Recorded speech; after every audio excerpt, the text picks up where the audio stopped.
الشوعة وقع لبي قدم مجمارو أقدم زرئينا ناي متنقطها ملكتات وقع لبي بزي زخونه متنقطها يكونن زخست قدمي وقع لبي مقطامو معلتات سمونات كمون أوارح قدمو ناي متنقطها ملكتات يرئينا እቲ ዝሕዝን ነገር ግን ኣብ ዛሕት ሰብ ነዞም ምልክታት ሸለል ይብሎም እዩ ምክንያቱ ምስ ወቕዒ ልቢ ዝተሓዙ ኣይመስሎምን ነዚ ድማ ኣብ ናይ ልማዓንቲ ቪድዮና ሸውዓተ ወቕዒ ልቢ ቅድሚ ምግጣሙ ዘርእየና ናይ መጠንቀቕታ ምልክታት ክርኢ ዝመረፅኩ እታ ሸውዓይቲ ብፍላይ ኣዝዮም ብዙሓት ሰባት ትጎድእ ስለ ዘይመስሎም ዳርጋ ሙሉእ ብሙሉእ እዮም ሸለል ዝብልዋ በቲ ሻውዓይ ናይ መጠንቀቕታ ምልክት ወቕዒ ልቢ ክንጅብር እንተለና ዘይተለመደ ድኻም እዩ ቅድሚ ዝተወሰነ ኣዋርሕ ደረጃ ምድያብ ዝቐለኩምን ዝኾነ ዓይነት ፀገም ዘይፈጥረልኩምን ዝነበረ ሕጂ ግን ንእሽተይ ደረጃ ምስ ወፃኹም ዝደኽመኩም እንተኮይኑ ሓደ ናይ መጠንቀቕታ ምልክት ወቕዒ ልቢ ክኸውን ይኽእል እዩ ምክንያቱ እቲ ጉልበት ከምቲ ናይ መጀመርታ ዝነበረ ይኮነን ዘሎ ኣብ መጀመርታ ድማ ሸለል ተባሂሉ ክሕለፍ ይኽእል እዩ እዚ ከምዚ ዓይነት ናይ ድኻም ስምዒት ክስምዐኩም እንተሎ ድማ ብዝተፈላለየ ምክንያታት ክተሳብዎ ትኽእሉ ኢኹም ማለት እውን ብዕድመ ምድፋእ ዝመፀ ክኸውን ይኽእል እዩ ስራሕ ፃዕቂ ዝመፀ ክኸውን ይኽእል እዩ ወይ ድማ እኹል ድቃስ ስለ ዘይረኸብኩ እዩ ዝኸውን ኢልኩም ንባዕልትኹም ዝኾነ ምክንያት ብምሃብ ሸለል ኢልኩሞ ክትሓልፉ ትኽእሉ ኢኹም ማለት እዩ ብርግፅ ኩሉ ሰብ ሓደ ግዜ ሓሓሊፉ ናይ ድኻም ስምዒት ይስምዖ እዩ ኣብዚ ግን ቀፃልነት ዘለዎ ዓይነት ድኻም ስለ ዝኾነ ካብቲ ዝተለመደ ወይ ድማ ንብዙሕ ሰብ ዘጋጥሞ ዓይነት ድኻም ዝተፈለየ እዩ ድሕሪ እኹል ዕረፍቲ ምርካብ ወይ ድማ ድሕሪ እኹል ዝኾነ ድቃስ ምውሳድ ድማ ዝቕንስ ኣይኮነን ናብ ዝኸድካዮ ዝኽተለካ ዓይነት ድኻም እዩ ንግሆ ካብ ምድቃስካ ክትስእ እንተለካ ድኻም ኣሎ ቀትሪ ሙሉእ መዓልቱ ናይ ድኻም ስምዒት ኣሎ ምሸት ድማ ዳርጋ ኩሉ ግዜ ንገብሮም ነበርና ኣዝዮም ቀለልቲ ዝኾኑ ንጥፈታት ንምትግባር ከቢድ ይኸውን ማለት እዩ እዚ ግን ብሰላሕታ ስለ ዘጋጥም ኣብዛሕትኦም ሰባት ጉልበቶም ይቕንስ ምህላው ብዙሕ የስተውዕሉን ኣብ ዝተወሰኑ መዓልትታት ይረአ ይደጋገም ሰሙናት ይቁፀር ኣዋርሕ ይቁፀር ከምዚ እንዳበለ ድማ እዚ ሓድሽ ዝኾነ ናይ ድኻም ተርእዮ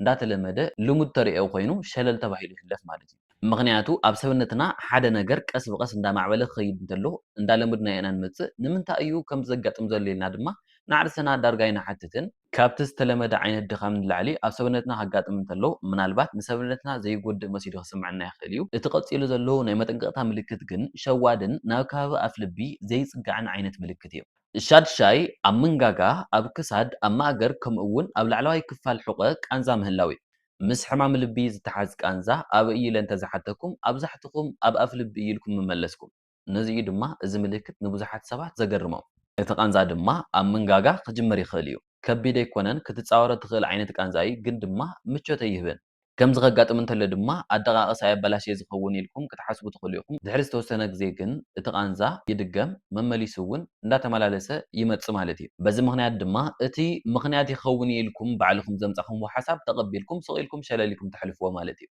ይኹን እምበር ሰብነትና ካብቲ ንሕና ንግምቶ ንላዕሊ ኣቐዲሙ ዝህበና ምልክት ኣሎ እዩ እዚ ምልክት እዚ ድማ ካብ ኣፍ ልቢ ኣዝዩ ርሒቑ ዝረአ ዓይነት ምልክት ስለ ዝኾነ ኣብዛሕትኡ ሰብ ብቐሊሉ ሸለል ኢሉ ክሓልፎ ዝኽእል ዓይነት ምልክት እዩ ወይ ድማ እዚ ምልክት ምስ ወቕዒ ልቢ ክተሓዝ ይኽእል እዩ ኢሉ ዝሓስብ ሰብ ኣዝዩ ቁፅሩ ውሕድ እዩ ብዙሓት ሰባት ድማ መተርኣስ ክወቕሱ ይረኣዩ እዮም ኣደቃቕሳ ጭንቀት ወይ ድማ ምስ ዕድመ ተታሒዙ ብዝመፅእ ምክንያት ከምዚ ዓይነት ምልክት ክረአ ይኽእል ኢሎም ዓርሶም ክድምድሙ ይኽእሉ እዮም እቲ ሓቂ ግን ካብኡ ዝረሓቐ ክኸውን ይኽእል እዩ እቲ ቀፂሉ ዘሎ ምልክት ዝበኣሰ ሓደገኛ ዝገብሮ ድማ ብዙሓት ብሚልዮናት ዝቑፀሩ ሰባት ምስ ናይ ምሕቃቕ ምግቢ ፀገማት እዮም ዘተሓዝዎ ስለዚ እቲ ሓምሻይ ምልክት ምግቢ ብኣግባቡ ዘይምሕቃቕ ናይ ዕውልውል ስምዒት ከምኡ እውን ናይ ከሽዐ ዘይምምቻው ስምዒት እዩ ድራር ብልዕ ምስ ኣበልኩም ድሕሪ ሓደ ሰዓት ኣብ ሰውነትኩም ዝኾነ ነገር ትኽክል ከም ዘይኮነ ይስምዐኩም ኣብ ላዕለዋይ ክፋል ከብድኩም ናይ ፀቕጢ ስምዒት ኣሎ ናይ ምቅፃል ወይ ድማ ንእሽተይ ናይ ዕውልውል ስምዒት ክህሉ ይኽእል እዩ ልክዕ ከም ናይ ቃሕሪ ስምዒት ስለ ዘለዎ ከቢድ ምልክት እውን ኣይመስልን ብዙሓት ሰባት ድማ ከምዚ ዓይነት ምልክት ከጋጥሞም እንተሎ ተራ ነገር ስለ ዝመስሎም ብዛዕባኡ ደጊሞም ኣይሓስቡን ወይ ድማ ኣይጭነቁን ከምዚ ዓይነት ናይ ቃሕሪ ስምዒት ክስምዖም እንተሎ ድማ እቶም ናይ ኣንቲ ኣሲድ መድሓኒታት ክወስዱ ይኽእሉ ማይ ክሰትዩ ይኽእሉ ብድሕሪኡ ድማ እዚ ስምዒት ንክሓልፈሎም ይፅበዩ ኣብዛሕትኡ ግዜ እውን ይሓልፍ እዩ ግን ድማ ሓደ ግዜ ናይ ስርዓተ ምሕቃቕ ምግቢ ፀገም ዝመስል ምስ ናይ ወቕዒ ልቢ ዝተሓዝ ክኸውን ከም ዝኽእል ኣብ ግምት ምእታው የድሊ ከምኡ ስለ ዝኾነ እዩ ድማ እዚ ከምዚ ዓይነት ምልክት ዝሕለፍ ምክንያቱ ልሙድ ዝኾነ ተርእዮ ስለ ዝኾነ ኣብዚ እቲ ሓደጋ ድማ ኣብቲ ምልክት ዘይኮነ ኣብቲ ጠንቂ ናይቲ ፀገም ዝኾነ ነገር እዩ እዚ ምልክት ብቐሊሉ ሸለል ተባሂሉ ክሕለፍ ይኽእል እዩ እንተኢልና እታ ቀፂላ ዘላ ምልክት ድማ ንብዙሓት ሰባት ኣብ መዓልታዊ ንጥፈታቶም ተጋጥሞም ምልክት እያ ስለዚ እቲ ራብዓይ ናይ መጠንቀቕታ ምልክት ሕፅረት ምስትንፋስ እዩ ቅድሚ ሕጂ ቀሊል ዝኾነ ናይ እግሪ ጉዕዞ ክትገብሩ እንተለኹም ብዝኾነ ይኹን መንገዲ ዘየፀግመኩም ነበረ ማለት እውን ኣካይዳ ዘይቀየርኩም ኣሳግማኹም ዘይቀየርኩም እቲ ትኸድዎ ርሕቐት ዘይቀየርኩም እናሃለኹም ግን ድማ ንእሽተይ ናይ እግሪ ጉዕዞ ስለ ዝገበርኩም ጥራሕ ልክዕ ከም ዓብዪ ዝኾነ ስራሕ ዝሰራሕኹም ሕፅረት ምስትንፋስ ከጋጥመኩም እንተሎ ማለት እዩ። ኣብ መጀመርታ ድማ እዚ ምልክት ሸለል ተባሂሉ ክሕለፍ ይኽእል እዩ። ኣብ መጀመርታ ኣካይዳኹም ትቕንሱ፣ ዕረፍቲ ትወስዱ ንምንታይ እዛ ቀላል ናይ እግሪ ጉዕዞ ገይረ ትንፋሰይ ዝሓፅረኒ ኢልኩም እውን ንዓርስኩም ክትሓቱ ትኽእሉ ኢኹም። መብዛሕትኦም ሰባት ድማ እዚ ምልክት ክርእዩ እንተለዉ ከቢድ ነገር ኣይመስሎምን ብዝመሰሎም ቀሊል ብዝኾነ ምኽንያት ድማ ክትርጉምዎ ይኽእሉ እዮም። ምናልባት ክብደት ዶ ወሲኸ ይኸውን ወይ ድማ ዕድመይ ይደፍእ ስለ ዘሎ ዶ ይኸውን ከምዚ ዓይነት ምልክት ዝስምዐኒ ዘሎ ኢሎም ሸለል ኢሎም ክሓልፍዎ ይኽእሉ እዮም ማለት እዩ። ይኹን እምበር ከምዚ ዝበለ ኣብ መጀመርታ ቀሊል ዝነበረ ግን ድማ ብሃንደበት ከቢድ ዝኾነ ነገር ኣብ ሰውነትና ክፍጠር እንተሎ ብጥንቃቐ ምስትዋዕል የድሊ። ምክንያቱ ሰውነትና ካብቲ ንሕና ንርድኦ ንላዕሊ ኣቐዲሙ ባዕሉ ምልክታት ይህበና እዩ። እተን ቀፂለን ዘለዋ 3 ምልክታት ድማ ኣብዛሕትኡ ሰብ ካብተን ኣቐዲምና ዝፀራሕናየን ምልክታት ብበዝሒ ሸለል ክብለን ዝኽእል ዓይነት ምልክታት እየን። እቲ ሳልሳይ ናይ መጠንቀቕታ ምልክት ድማ ናይ ፅሩሩ ምባል ስምዒት ወይ ድማ ርእሲ ናይ ምዛር ስምዒት እዩ። ኣብዛሕትና ሰባት ኣብ ዝተወሰነ ክፋል ሂወትና ከምዚ ናይ ፅሩሩ ስምዒት ኣጋጢሙና ይፈልጥ እዩ። ኣብዛሕትኡ ግዜ ከምዚ ዝኽሰት ድማ ኣብ ዝኾነ ቦታ ኮፍ ኢልና ነርና ቀልጢፍና ክንትስእ እንተለና እኹል ማይ እንተዘይሰቲና ወይ ድማ እኹል ዝኾነ ምግቢ እንተዘይበሊዕና ከምዚ ዓይነት ናይ ፅሩሩ ስምዒት ክስምዐና ይኽእል እዩ። ድሕሪ ዝተወሰነ ግዜ ድማ ናብ ዝነበርናዮ ንምለስ ማለት እዩ። ከምዚ ኣዝዩ ልሙድ ዝኾነ ተርእዮ ስለ ዝኾነ እዩ ድማ ብዙሕ ሰብ ሸለል ኢሉ ዝሓልፎ። ንኣብነት ኣብ ስራሕ ኣለኹም ንበል ብዙሕ ግዜ ዝተመላለስኩምሉ ኮሪደር ብሃንደበት እንዳኸድኩም እንዳሃለኹም ዝተፈለየ ስምዒት ክስመዐኩም እንተሎ እዚ ስምዒት እዚ ዘወድቕ ኣይኮነን ግን ድማ ካብቲ ትኸድዎ ዝነበርኩም ደው ከብለኩም ዝኽእል ዓይነት ስምዒት እዩ። እዚ ከምዚ ዓይነት ስምዒት ናይ ፅሩሩ ስምዒት ወይ ድማ ናይ ርእሲ ምዛር ስምዒት ክስመዐኩም እንተሎ ድማ ኣብ ጥቓኹም ዘሎ ነገር ተደጊፍኩም እቲ ስምዒት ክሓልፍ ይኽእል እዩ። ግን ድማ ድሕሪ ዝተወሰኑ መዓልትታት የጋጥም ደጊሙ ደጋጊሙ ድማ እዚ ከምዚ ዓይነት ስምዒት የጋጥም ማለት እዩ። ብድሕሪኡ ድማ እዚ ምልክት ትለምድዎ እሞ ሸለል ኢልኩም ክትሓልፍዎ ትኽእሉ ኢኹም። ብዙሓት ሰባት ድማ እዚ ልሙድ ዝኾነ ተርእዮ ስለ ዝኾነ ምስ ናይ ልቢ ፀገማት ኣየተሓሕዝዎን። ኣብ ክንድኡ ምስ ዋሕዲ ማይ፣ ምስ እኹል ምግቢ ዘይምብላዕ ወይ ድማ ምስ እኹል ድቃስ ዘይምርካብ ዝበሉ ፀገማት ከተሓሕዝዎ ይኽእሉ እዮም። ኣብዚ ሓደ ሓደ ግዜ እዞም ምኽንያታት ትኽክል ክኾኑ ይኽእሉ እዮም። ከምዚ ዓይነት ስምዒት ድማ ሕልፍ ሕልፍ እንዳበለ ከጋጥም ይኽእል እዩ። ብተደጋጋሚ ዝኽሰት ናይ ፅሩሩ ስምዒት ወይ ድማ ናይ ርእሲ ምዛር ስምዒት ግን ብትኹረትን ብምስትውዓልን ክትትል ዘድልዮ ነገር እዩ። ብፍላይ እዚ ከምዚ ዓይነት ምልክት ምስቶም ካልኦት ምስ ናይ ወቕዒ ልቢ ዝተሓሓዙ ምልክታት ተታሒዙ ዝመፅእ እንተኾይኑ ኣብዚ እቲ ፀገሙ እቲ ናይ ፅሩሩ ስምዒት ዘይኮነ እዚ ምልክት ምናልባት ምስ ወቕዒ ልቢ ዝተሓሓዝ እንተኾይኑ ሸለል ተባሂሉ ክሕለፍ እንተሎ እዩ። ብዙሕ ግዜ እንተስተውዒልና ድማ ሓደ ነገር እንተተለሚዱ ሸለል ተባሂሉ ናይ ምሕላፍ ዕድሉ ኣዝዩ ሰፊሕ እዩ ዝኸውን። እቲ ቀፂሉ ዘሎ ናይ መጠንቀቕታ ምልክት እውን ኣዝዩ ፍሉጥን ልሙድን ዝኾነ ዓይነት ናይ መጠንቀቕታ ምልክት እዩ። ግን ድማ ከምዚ ኮይኑ ዋላ እንዳሃለወ ብዙሓት ሰባት ወይ ድማ ቁፅሮም ዘይነዓቕ ሰባት ነዚ ምልክት ምስ ወቕዒ ልቢ ክተሓዝ ይኽእል እዩ ኢሎም ኣይግምቱን። እቲ ካልኣይ ምልክት ናይ ዓቕሊ ምፅባብ ስምዒት ወይ ድማ ናይ ፀቕጢ ስምዒት ኣብ ከባቢ ኣፍ ልቢ እዩ። ብዙሓት ሰባት ብዛዕባ ወቕዒ ልቢ ክሓስቡ እንተለዉ ሓደ ሰብ ብሃንደበት ኣፍ ልቡ ደጊፉ ክወድቕ እንተሎ እዮም ዝሓስቡ። ብሰንኪ እንሪኦም ፊልምታት ድማ እዚ ምስሊ ዳርጋ ኣብ ናይ ኣብዛሕትና ሓንጎል ተቐሪፁ እዩ። ኣብ ሓቃዊ ህይወት ግን ኣብዛሕትኡ ግዜ ካብዚ ዝተፈለየ እዩ።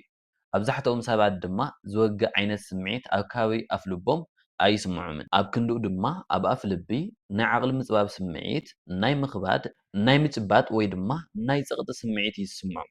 ገላገሊኦም ድማ ነዚ ስምዒት ክገልፅዎ እንተለዉ ኣብ ኣፍ ልቦም ዝኾነ ከቢድ ነገር ተቐሚጡ ከም ዘሎ ኮይኑ ከም ዝስምዖም እዮም ዝገልፁ። ገላገሊኦም ድማ ነዚ ስምዒት ክገልፅዎ እንተለዉ ሓደ ሰብ ብቁልፊ ገይሩ ኣብ ኣፍ ልቦም ከም ዝጠምሮም ዘሎ ዓይነት ስምዒት ኮይኑ ከም ዝስምዖም እዮም ዝገልፁ። ንኣብነት ካብ ዕዳጋ ዝኾኑ ቀለልቲ ዝኾኑ ኣቑሑ ሒዝኩም ንገዛኹም እንዳኸድኩም እንዳሃለኹም ገና ኣብ በሪ ገዛኹም ከይበፃሕኩም እንዳሃለኹም ከምዚ ዓይነት ናይ ዓቕሊ ምፅባብ ስምዒት ክስምዐኩም ይኽእል ወይ ድማ ናይ ምኽባድ ስምዒት ክስምዐኩም ይኽእል እዩ። እናኸድኩም እንዳሃለኹም እዚ ከምዚ ዓይነት ስምዒት ተሰሚዕኩም ድማ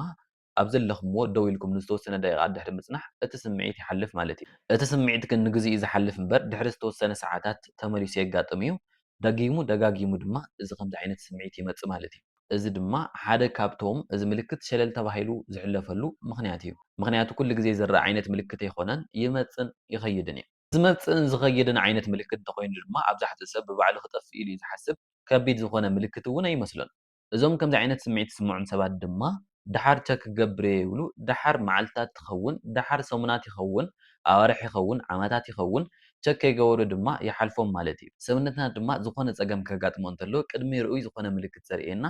ኣናእሽቲ ዝኾኑ ናይ መጠንቀቕታ ምልክታት የርእየና እዩ። ናብታ ናይ መወዳእታ ወቕዒ ልቢ ከጋጥመና እንተሎ ተርእየና ናይ መጀመርታ ናይ መጠንቀቕታ ምልክት በፂሕና። ብዙሓት ሰባት ድማ እዛ ምልክት ቀላል እያ ኢሎም ስለ ዝሓስቡ ዳርጋ ሙሉእ ብሙሉእ ሸለል ኢሎም እዮም ዝሓልፍዋ። ስለዚ እታ ቀዳመይቲ ምልክት ቆራር ዝኾነ ረሃፅ ወይ ድማ ኮልድ ስዊትስ ንብሎ ወይ ድማ ምኽንያቱ ዘይተፈለጠ ረሃፅ እዩ። ኣብ ሶፋ ኣብ ገዛ ኮፍ ኢልካ ኣለኻ ዝኾነ ዓይነት ኣካላዊ ምንቅስቓስ ኣይትገብርን ዘለኻ እቲ ዘለኻዮ ክፍሊ እውን ሙቐት ኣይኮነን ዝኾነ ዘጨንቕ ነገር የለን ብሃንደበት ግን ግንባርካ ብረሃፅ ይሽፈን ምቸት እውን ትስእን እቲ ምኽንያት ግን እንታይ ከም ዝኾነ ክትገልጾ ኣይትኽእልን ብዙሓት ሰባት ድማ ነዚ ምልክት ብዙሕ ይጭነቑሉን ምክንያቱ ምርሃፅ ብዝተፈላለየ ምክንያት ንኩሉ ሰብ ዘጋጥሞ ተፈጥራዊ ዝኾነ ተርእዮ ስለ ዝኾነ ግን ድማ ሓደ ሓደ ግዜ ብርቱዕ ዝኾነ ረሃፅ ክህሉ እንተሎ ሰብነትና ንብርቱዕ ዝኾነ ውሽጣዊ ፀቕጢ ክቃላዕ እንተሎ ዘርእየና ምልክት ክኸውን ይኽእል እዩ ነዚ ድማ እዚ ምልክት ሸዋዲ ዝኾነ ምክንያቱ ዝተፈለየ ምልክት ኣይኮነን ዝረአ ፀገም የለን ዝረአ ጉድኣት የለን ረሃፅ ጥራሕ እዩ ዘጋጥም ኣብዚ እቲ ብዝበለፀ ዘተሓሳስብ ነገር ግን እዚ ቆራር ዝኾነ ረሃፅ ወይ ድማ ኮልድ ስዊትስ ንብሎ ምስዞም ኣቐዲምና ዝረኣናዮም ምልክታት ተታሒዙ ክመፅእ እንተሎ እዩ ምስ ድኻም ምስ ሕፅረት ምስ ትንፋስ ምስ ናይ ምንጋጋ ዘይምምቻው ወይ ድማ ቃንዛ ምስ ናይ ፅሩሩ ምባል ስምዒት ወይ ናይ ከሽዐ ዘይምምቻው ስምዒት ኣብዚ ሓንቲ ምልክት ጥራሕ ክትረአ እንተላ ብዙሕ ዘይከተሓሳስበና ይኽእል እዩ ብዙሓት ምልክታት ብሓደ ግዜ ከጋጥሙ እንተለዉ ግን ሸለል ክበሃል ዘይኽእል ጉዳይ ይኸውን ማለት እዩ ዋላ ከምኡ ኮይኑ እንዳሃለወ ግን ሕጂ እውን ብዙሓት ሰባት ሸለል እዮም ዝብልዎ እዚ ሸለል ዝብልሉ ምክንያት ድማ ግድየለሽ ኮይኖም ዘይኮነ እቶም ምልክታት ኣዝዮም ልሙዳት ስለ ዝኾነ እዩ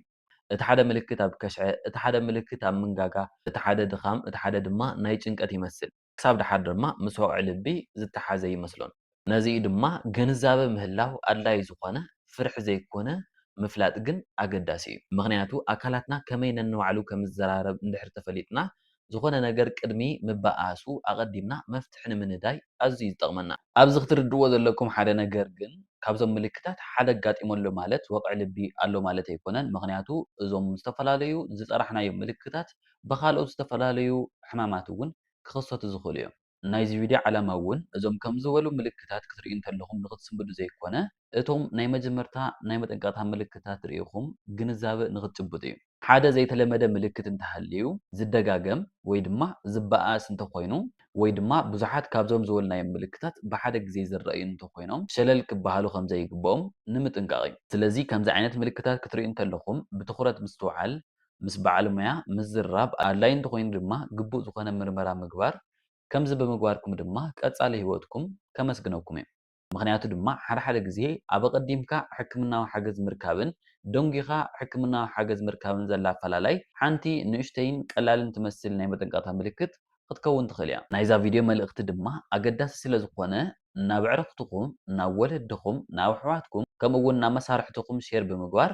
ዓርሶም ንክፍትሹን እቶም ናይ መጀመርታ ናይ መጠንቀቕታ ምልክታት ወቕዒ ልቢ እንታይ እንታይ ምዃኖም ንክፈልጡ ግበሩ ከም ዝበሉ ንሂወትኩም ኣገደስቲ ዝኾኑ ጠቐምቲ ዝኾኑ ጥዕናዊ ሓበሬታታት ቶሎ ምንቲ ክበፅሑኩም ድማ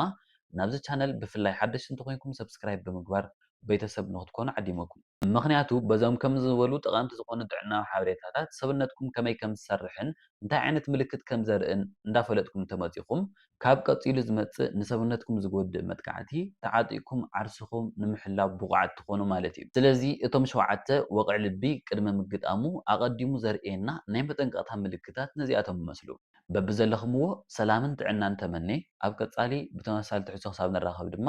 ሰሰናይ